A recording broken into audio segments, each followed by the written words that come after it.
Galera, vamos falar agora sobre a função do primeiro grau. É uma função que pode ser escrita da forma ax mais b.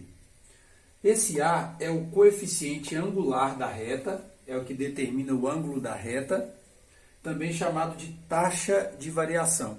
Essa taxa de variação pode ser determinada pela diferença entre dois valores de y sobre dois valores de x do gráfico, ou da função, da tabela, o que tiver. Aqui no caso eu peguei, por exemplo, esses dois pontos do gráfico. Aqui está a variação dos y e aqui a variação dos valores de x. Aqui eu tenho o delta y e o delta x. Essa variação também pode ser entendida como a tangente do ângulo alfa. O ângulo alfa é o ângulo de inclinação. A tangente, nós sabemos que é cateto oposto sobre cateto adjacente.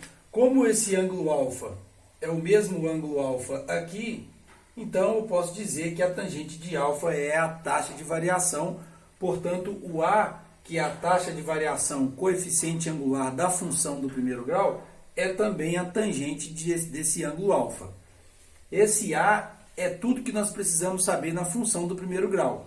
Na função do primeiro grau, geralmente a gente tem algum problema que a gente pode até mesmo compreender como uma regra de 3, uma proporção. E nessa regra de 3, nessa proporção, tudo que nós precisamos determinar, tudo que nós precisamos conhecer é justamente esse valor do a, essa taxa de variação que vai mostrar para a gente o que está acontecendo nessa função, de que forma ela está aumentando ou diminuindo. Então esse a é o valor mais importante da função do primeiro grau.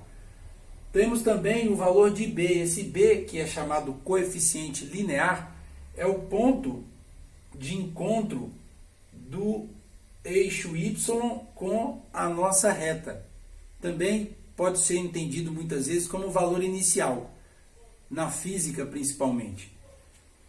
Temos ainda que todas as retas cruzam também o eixo x. Esse ponto de cruzamento com o eixo x para qualquer função é chamado raiz ou zero da função. A gente determina fazendo y igual a zero.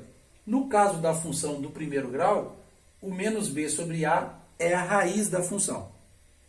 E aí nós temos que, para essa função do primeiro grau existir, o a e o b tem que ser um número real e o a tem que ser diferente de zero. Porque se o a for igual a zero, nós temos uma função constante, sem inclinação. Esse ponto de encontro com o eixo y, em todos os casos, é o valor de b. É a ordenada do gráfico, é determinado o valor de b. Então, nesse caso eu tenho um b positivo, aqui eu tenho b igual a zero e aqui tenho um b positivo novamente. Função crescente, a maior que zero, decrescente, a menor que zero. E aqui, quando o b é zero, nós temos uma função linear. O gráfico passa pela origem, pelo 0, 0. Temos aí, então, um esboço da função do primeiro grau.